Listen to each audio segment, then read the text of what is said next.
யூவிப்ஸ் நீங்களும் எங்களை மாதிரி ஸ்டூடியோ கிப்லியோட மிகப்பெரிய ஃபேனா இருந்தீங்க அப்படின்னா இந்த வீடியோவை முழுசா பாருங்க, ஸ்கிப் மட்டும் பண்ணிடாதீங்க. அண்ட் நீங்க என்ன ஸ்டூடியோ கிப்லியோட மூவிஸ் இன்னும் பார்க்கல அப்படின்னா நாங்க ஒரு லிஸ்ட் தரோம், அது எல்லாமே செக் பண்ணி பாருங்க, தரமான மூவி. ஸோ இதுக்கு மேலே வெயிட் பண்ண வேணாம், வாங்க நம்ம வீடியோக்குள்ள ஸ்ட்ரைட்டா போலாம்.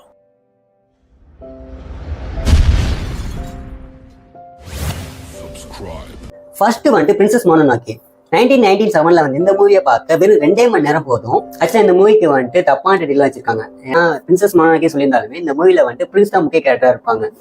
ஒரு பிளேஸை பத்தின மூவி இது, கண்டிப்பா எல்லாரும் பாருங்க. ஸோ செகண்ட் ஒன் வந்து From Up on Poppy Hill ஹில் 2011 வந்த ஒரு மூவி. ஆக்சுவலாக அந்த மூவி வந்து ஒரு 1.5 மணி நேரம் சம்திங் அந்த மாதிரி தான் வரும். ஒரு ரொம்ப ஃபீல் குட்டா இருக்கும். ஷுன் கசாமா அண்ட் உமி அப்படின்னு ஒரு 2 கேரக்டர், இவங்க தான் மெயின் லீடு. இது வந்து ஒரு ஹார்பர் அந்த லொகேஷன்ல இருக்கிற மாதிரி ஒரு ஸ்டோரி. 2 பேருமே வந்து அவங்க அப்பாவை தேடுவாங்க. அண்ட் ஷுன் கசாமா அப்படிங்கிற அந்த பையன் வந்து அவங்க அப்பாவை பத்தி தெரிய வரும்போது ஒரே பரபரப்பா கொண்டு போயிருப்பாங்க. ஐயோ ஒரு வேலை இப்படி இருந்துட்டா நல்லா இருக்காதே அப்படின்ற மாதிரி இருக்கும். தென் 2 பேரும் ஸ்கூல் ஸ்டூடெண்ட்ஸ் தான். ஸ்கூல்ல நடக்கிறது அண்ட் இவங்க 2 பேருக்குள்ள இருக்க ரிலேஷன்ஷிப், இவங்க 2 பேர் யாரு அப்படின்னு ஒவ்வொரு இடமா முடிச்சு போட்டு வர மாதிரிலாம் இருக்கும். ஸோ ஒரு 1.5 மணி நேரம் இருந்தா போதும், இந்த வேர்ல்டுக்குள்ள நம்ம செம்மையா டிராவல் பண்ணிட்டு வந்துடலாம். தேர்ட் வந்துட்டு 2004 வந்து அவுல்ஸ் மூவிங் கேசல் தான் பார்க்க போறோம். வெறும் 2 மணி நேரம் ஃப்ரீயா இருக்கீங்கன்னா இந்த மூவியை கண்டிப்பா ட்ரை பண்ணுங்க. விசுவல்ஸ்லாம் அவ்வளவு கிராண்டா இருக்கும். ஒரு மேஜிக் பேஸ்ட் பிளேஸ்ல சோஃபியான்னு ஒரு பொண்ணு இருப்பாங்க. அவங்க வந்து எதிர்பார்க்காம வந்து கிளவியா மாறிடுவாங்க. தென் அந்த கேரக்டர் சுத்தி என்ன நடக்குது அப்படின்னு பாக்குறதுதான் மெயின் ஸ்டோரியே. ஒரு மூவிங் கேஸ்ல இருக்கும், அதோட மேஜிக்லாம் பாக்குறப்போ நம்மளும் அதுக்குள்ள போனா நல்லா இருக்குமே அப்படின்னு தோண வைக்கும். அதுல ஒரு நெருப்பு ஒன்று இருக்கும், அது பேசும். அந்த மூமெண்ட்லாம் வந்து சூப்பரா கொண்டு போயிருப்பாங்க.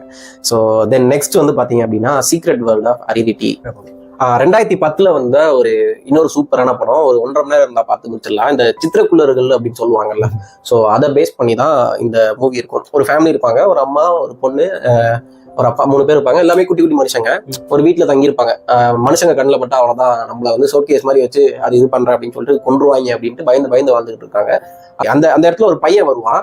பையன் வந்து எதர்ச்சியா வந்து இந்த அரிடிட்டி அப்படின்னு ஒரு பொண்ணை பார்த்துருவான். ஸோ அந்த பொண்ணை பார்த்ததுக்கு அப்புறம் என்னெல்லாம் நடக்கும் அண்டு அவங்க வந்து எப்படி சர்வே பண்றாங்க, இது எல்லாமே வந்து இந்த மூவில அவ்வளோ சூப்பரா சொல்லியிருப்பாங்க. அண்ட் ஒரு சின்ன சுகர் இருக்கும், ஜீனியை வந்து எடுக்கிறதுக்காக சின்ன சின்னதெல்லாம் ட்ரிக் பண்ணிட்டு போறது. அண்டு லாஸ்டா வந்து ஒரு ஜக் இருக்கும், அதுல வந்து கப்பல் மாதிரி யூஸ் பண்ணி போறது. இது எல்லாமே வந்து வேற மாதிரியான ஒரு தேட் ப்ராசஸா இருக்கும். ஒரு 1.5 மணி நேரம் தான் படம், கண்டிப்பா பாருங்க, செம்ம ஃபீல் குட்டா இருக்கும். அதுவே மார்னி வாஸ் தேர் 2014 வந்து இந்த படம் இன்ட்ரோவர்ட்டான மெயின் கேரக்டர் ஆனான்னு ஒரு பொண்ணு ஒரு ஹாண்டட் ஹவுஸ்ல மார்னின்னு ஒரு பொண்ணு வந்து மீட் பண்றாங்க. தென் 2 பேரும் கொஞ்சம் கொஞ்சமா பழக ஆரம்பிச்சு அவங்களுக்குள்ள நல்ல ஃப்ரெண்ட்ஷிப் ஒன்று பாண்ட் கிரியேட் ஆகும். மார்னியை வீட்டு பார்ட்டிக்கு ஆனாவை இன்வைட் பண்ணுவாங்க. தென் லாஸ்டா ஒரு ட்விஸ்ட்டை கொடுத்து இந்த படத்தை முடிச்சிருப்பாங்க. வெறும் 1.5 மணி நேரம் தான் அந்த படத்தை அவ்வளவு அழகா காட்டியிருப்பாங்க. 7th கிக்கி டெலிவரி சர்வீஸ் 1989 வந்த ஒரு மூவி. ஒரு 1.5 மணி நேரம் தான் வந்து படம் இருக்கும். ஸோ பேசிக்கா வந்து நம்ம இந்த சூனியக்காரிங்களை வந்து ஒரு வில்லியா இல்ல ஒரு பேய் மாதிரி இந்த மாதிரி தான் காட்டியிருப்பாங்க. பட் இந்த மூவில மட்டும் என்ன அப்படின்னா, ஒரு சூனியக்காரி பொண்ணு இருப்பா, சின்ன பொண்ணு. அவ வந்து அவளோட ஊர்ல இருந்து இன்னொரு வீட்டுக்கு போயிட்டு, அவளோட ஊர்ல இருந்து இன்னொரு ஊருக்கு போயிட்டு அங்க வந்து ஏதாச்சும் ஒரு வேலை செஞ்சு அங்க இருந்து ஒரு ட்ரைனிங் பீரியட் மாதிரி வந்து கத்துக்கணும் லைஃப். ஸோ இதுதான் வந்து பேசிக் ஸ்டோரி.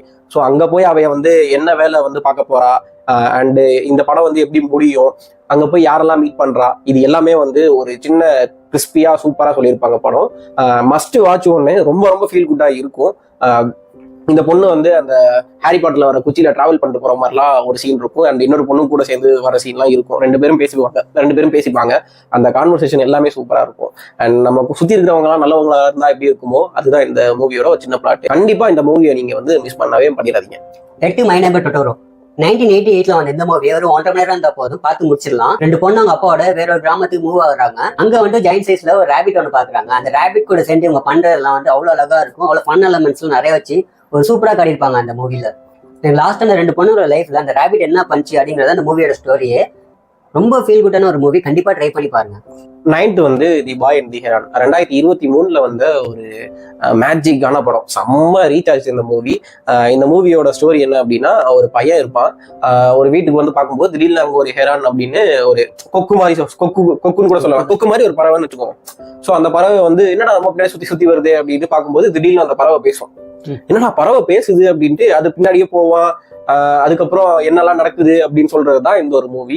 ஆக்சுவலா இந்த மூவி வந்து ஹயாவோ மியாசாகி அவரோட one of the last movie. இப்ப லாஸ்டா ரிலீஸ் பண்ண மூவில இந்த மூவி ஒண்ணு செம்ம ஃபீல் குட்டா இருக்கும். அந்த பறவை அண்ட் அந்த பையன் வந்து இந்த இடத்த வந்து முடி வந்து வெட்டிப்பான். அது எதுக்காக அப்படிங்கிறதுலாம் வந்து சூப்பரா இருக்கும். கண்டிப்பா மிஸ் பண்ணாம பாருங்க. இந்த மூவியும் வந்து one of the best animated மூவில எங்க ஃபேவரட் லிஸ்ட்ல இந்த ஒரு மூவி இருக்கு. 10th வந்து ஸ்பிரிட்டட் அவே. ஃபர்ஸ்ட் ஆஸ்கார் ஆன ஒரு அனிமே மூவி. சென்சாய் மியாசாக்கியோட ஒரு இன்னொரு கிரியேஷன் தான் இந்த மூவியும். ஒரு சின்ன பொண்ணு அவங்க ஃபேமிலி கூட ஒரு ட்ரிப்புக்கு போறாங்க. அப்போ வந்து வழி தவறி ஒரு அம்யூஸ்மெண்ட் பார்க்குக்கு வந்துடுறாங்க. அங்க வந்து ஒரு ஹோட்டல்ல சாப்பிட்டு இருக்கப்போ ஒரு ட்விஸ்ட் ஒன்று நடக்குது. ஏன்னா அந்த பிளேஸ் என்ன நடக்குது, எப்படி அங்க வந்து வெளியில வந்தாங்க அப்படிங்கறதான் 2 மணி நேரத்துல இந்த படத்தை வந்து அழகா காட்டியிருப்பாங்க. 2001 வந்து இந்த மூவியை கண்டிப்பா ட்ரை பண்ணி பாருங்க. ஆஸ்கரை வாங்கினவனுங்க. அண்ட் இந்த மூவி வந்து அனிமேஷன் வந்து 2001 எடுத்த மாதிரி இருக்காது. ஆமா. இப்போ கரண்ட்லயும் இந்த அனிமே பார்க்கும்போது அவ்வளோ சூப்பரா இருக்கும், கிராண்டியா இருக்கும்.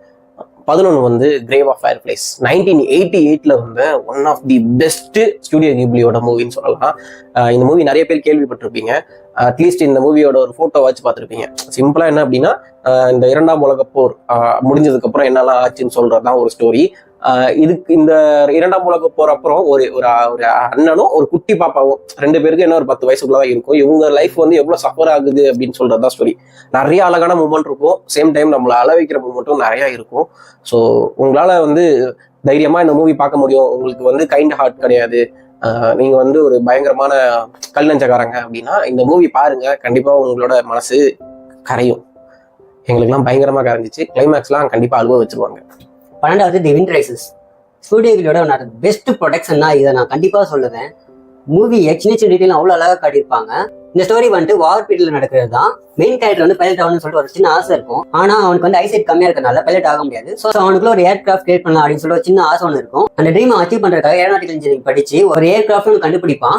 அந்த ஏர்கிராஃப்ட்னால அந்த விளைவுலாம் பார்க்குறப்ப அவனுக்குள்ள கில்ட் ஒன்று உருவாகும். இந்த படமும் எப்படின்னா, நம்ம பண்ணாத தப்புக்கு வந்து நம்மளே ஃபீல் பண்ணுவோம், பண்ண வச்சிருவாங்க. அந்த அளவுக்கு வந்து இந்த மூவி வந்து நம்மள ஒரு பாடாப்படுத்திடுவோம். ஏர்கிராஃப்ட் பத்தி டீட்டெயில்டா அவ்வளோ சூப்பரா சொல்லியிருப்பாங்க. அண்ட் பைலட்ஸ்ல யாராச்சும் இருந்தீங்க, இல்ல எனக்கு இந்த ஏரோப்ளைன் பத்திலாம் வந்து கொஞ்சம் இன்ட்ரெஸ்ட் அப்படின்னா இந்த மூவி பாருங்க. உங்களுக்கு சொல்லிக் கொடுக்க அவ்வளோ இருக்கு இந்த மூவில. அப்பயே ஜெர்மன் பத்திலாம் வந்து அவ்வளோ அழகா பிச்சு பிச்சு உதறி வச்சிருப்பானுங்க. மஸ்ட் வாட்ச் ஸ்டுடியோ கிப்ளி மூவில இதுவும் ஒண்ணு.